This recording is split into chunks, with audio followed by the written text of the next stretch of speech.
Urinary tract infections சூடு பிடிச்சிக்குங்க doctor urine போகும்போது அப்படிங்கிறது தான். இது பொதுவாகவே வெயில் காலம் வந்தால் வரும். எல்லாருமே லைஃப்பில் ஒரு தடவையாவது அதை அனுபவிச்சிருப்போம். எதனால் வருது, ஏன் நம்ம வந்து அதை ப்ரிவெண்ட் பண்ண முடியல, வந்தால் என்னென்ன அறிகுறிகள் இருக்கும், எப்படி ஈஸியாக நம்ம கட்டுப்படுத்த முடியும், ட்ரீட்மெண்ட் ஆப்ஷன்ஸ் எல்லாம் என்னென்ன, திரும்ப வராமல் இருக்கிறதுக்கு நம்ம என்னென்னலாம் பண்ணிக்கணும் அப்படிங்கிற எல்லா விஷயமுமே இந்த வீடியோ பதிவில் ஒவ்வொன்றா பார்ப்போம். நான் doctor Ashok, Shakti fertility and Srichakra மருத்துவமனை. இந்த வீடியோ பதிவு பிடிச்சிருந்தா கண்டிப்பாக எங்களுடைய பிளேலிஸ்ட்டில் போய் யூடிஐங்கிற பிளேலிஸ்ட்டில் இருக்கிற எல்லா வீடியோஸையும் பார்த்து பயனடைங்க. ஏதாவது சந்தேகங்கள் இருந்தால் கமெண்ட் செக்ஷனில் கேள்விகளாக கேளுங்க.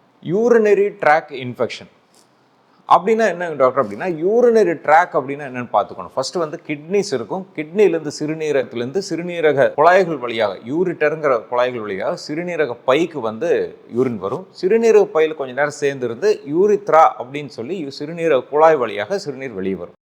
ஸோ இந்த அனாட்டமியில் ஏதோ ஒரு பகுதியில், அதாவது யூரினரி குழாயில் வந்துச்சுன்னா யூரித்ரைட்டிஸ்ன்னு சொல்லுவோம், யூரினரி பிளாடரில் இன்ஃபெக்ஷன் வந்துச்சுன்னா சிஸ்டைட்டிஸ்ன்னு சொல்லுவோம், கிட்னியில் வந்ததுன்னா பைலோனெஃப்ரைட்டிஸ்ன்னு சொல்லுவோம். எந்த ஆர்கனில் ஒரு இன்ஃபெக்ஷன், நோய் தொற்று கிருமிகள் அங்கே வந்து உட்கார்ந்தாலும் அது வந்து யூரினரி ட்ராக் இன்ஃபெக்ஷன் நம்ம சொல்லுவோங்க. பொதுவாகவே யூரினரி ட்ராக் இன்ஃபெக்ஷன் அப்படின்னா நிறைய வகையான பாக்டீரியல் இன்ஃபெக்ஷன் தான் ரொம்ப காமன். பட் ரொம்ப ரேராக ஃபங்கல் இன்ஃபெக்ஷன், அதர் இன்ஃபெக்ஷன்ஸும் அதில் காமனாக வரும். பாக்டீரியா அப்படின்னா வந்து அதுலேயும் காமனஸ்ட்டாக இருக்கிறது வந்து ஈகோலை ப்ளஸ் சூடோமோனாஸ், கிளெப்சியல்லா, இந்த மாதிரி காமனஸ்ட் ஆர்கானிசம் தான் இருக்கும். இதுவும் மோஸ்ட்லி வந்து ரெண்டு சோர்ஸஸாக இருக்கலாம். ஒன்று வந்து அசெண்டிங் இன்ஃபெக்ஷன், இன்னும் டிசெண்டிங் இன்ஃபெக்ஷன். அசெண்டிங்னா யூரின் போகிற துவாரத்திலிருந்து மேல் நோக்கி இன்ஃபெக்ஷன் பரவுறது. அதாவது பெண்களுக்கு பொதுவாக யூரின் போயிட்டோ மோஷன் போயிட்டோ கழுவும் பொழுது அந்த யூரித்ரா பக்கத்தில் ஏதாவது இன்ஃபெக்ஷன் இருந்து மேலே அசெண்ட் ஆயிடுது, அசெண்டிங் இன்ஃபெக்ஷன். டிசெண்டிங் இன்ஃபெக்ஷன் அப்படின்னா கிட்னியில் ஃபர்ஸ்ட் இன்ஃபெக்ஷன் ஆகி அங்கிருந்து ஃபில்ட்ரேஷன் மூலியமாக கீழே கொஞ்சம் கொஞ்சமாக இறங்கி வந்து கிட்னி ப்ளஸ் யூரிட்டர் ப்ளஸ் இது எல்லாமே இன்ஃபெக்ஷன் ஆகுது, டிசெண்டிங் இன்ஃபெக்ஷன் சொல்லுவாங்க. யூரினரி இன்ஃபெக்ஷன் வந்துச்சுன்னா இந்த 7 சிம்டம் வந்து ரொம்ப பொதுவாக நம்மளுக்கு தெரியும். ஒவ்வொன்றா பார்ப்போம். நம்பர் 1 வந்து ஃப்ரீக்வன்சி, அதாவது நம்ம யூரின் போகிற அளவுகள் வந்து அடிக்கடி யூரின் போகிற மாதிரி ஒரு சூழ்நிலை வரும்.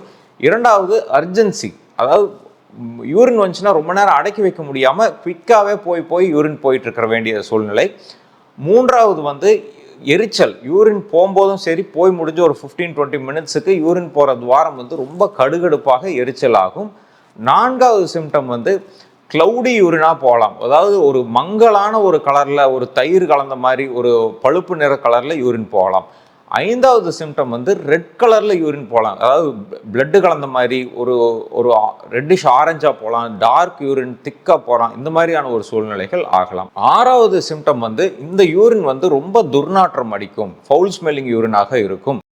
ஏழாவது சிவியர் வயிற்று வலி ஏற்படலாம், அதாவது பிளாடர் இன்ஃபெக்ஷனாக இருந்தால் பிளாடரில் வலி, யூரித்ரா இருந்தால் பீனிஸில் யூரின் போகிற துவாரத்தில் வலி, கிட்னியில் இன்ஃபெக்ஷன் இருந்தால் அலையில் கிட்னி இருக்கிற வயிற்று 2 அலைகளையும் வலி ஏற்படலாம். யூரினரி ட்ராக் இன்ஃபெக்ஷன் வந்தால் எப்படி டாக்டர் டயக்னோஸ் பண்ணுறது அப்படின்னா, 90% of the urinary tract infection ஆட்டோமேட்டிக்காக அது வந்து ரெடி ஆயிரும். டயக்னோஸ் பண்ணவே வேண்டியதில்லை. தண்ணி நிறைய குடிச்சிருந்தீங்கன்னா ஒரு நாட்கள் ரெடி ஆயிரும்.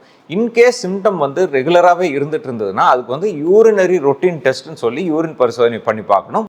அதில் வந்து பாக்டீரியாஸ் அதிகமாக இருக்கும், பஸ்ஸல்ஸ் அதிகமாக இருக்கும், ஆர்பிசிஸ் அதிகமாக இருக்கும். இதெல்லாமே நம்ம ரஃபாக வந்து கால்குலேட் பண்ணி பார்க்கலாம். இதை வந்து பண்ணுறதுக்கு 2 நிமிடங்கள் தான் ஆகும். எந்த லேபில் வேணாலும் பண்ணிக்கலாம்.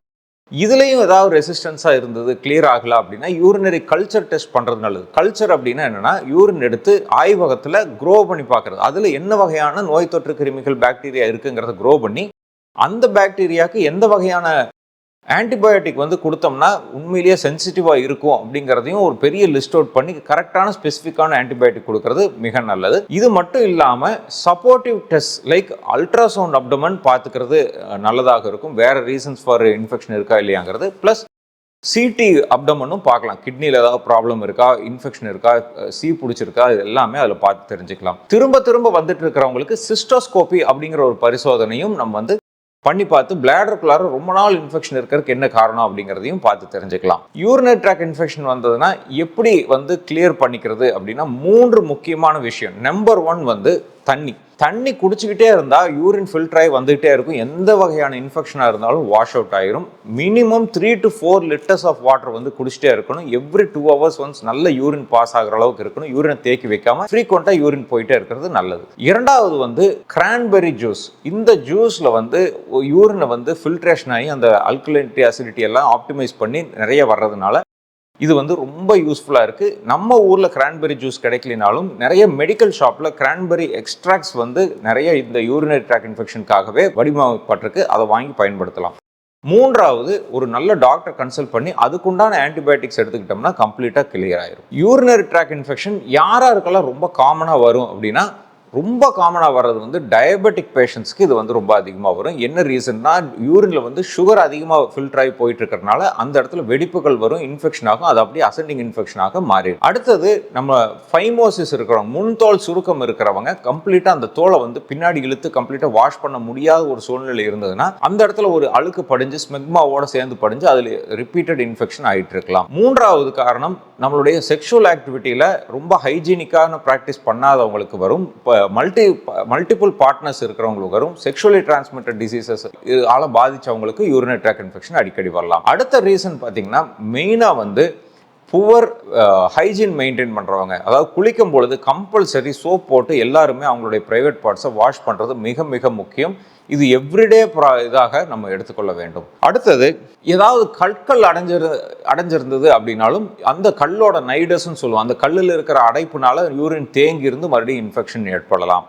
அதுக்கப்புறம் ரிப்பீட்டடாக ஏதாவது ஒரு ப்ராப்ளத்தினால கத்திட்ரைசேஷன், யூரினரி பிளாடர் கத்திட்ரைசேஷன், எஸ்பிசி போட்டுட்டு இருக்கிறவங்க, நிறைய நாள் பெட்ரிடனாக இருக்கிறவங்க, ரொம்ப நாள் கத்தீட்ரில் இருக்கிறவங்க, இவங்க எல்லாருமே வந்து அந்த துவாரத்துக்குள்ளார வெளியிருந்து ஒரு இன்ஸ்ட்ருமெண்ட்டை உள்ளே செலுத்துறதுனால ரிப்பீட்டட் இன்ஃபெக்ஷன் அங்கே ஆகிட்டு இருக்கலாம்.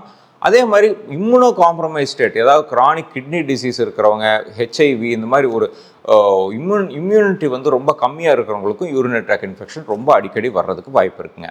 ஸோ இந்த வீடியோவில் யூரினரி ட்ராக் இன்ஃபெக்ஷனை பற்றி ரொம்ப எக்ஸ்டென்சிவாக நம்ம பேசியிருக்கிறோம். ஏதாவது டவுட் இருந்ததுன்னா என்னுடைய சேனலில் யூரினரி ட்ராக் இன்ஃபெக்ஷனுங்கிற பிளேலிஸ்ட்டில் போய் கம்ப்ளீட்டாக எல்லா வீடியோஸையும் பார்த்து அதில் இருக்கிற சந்தேகங்களுக்கு கமெண்ட் செக்ஷனில் கேளுங்க.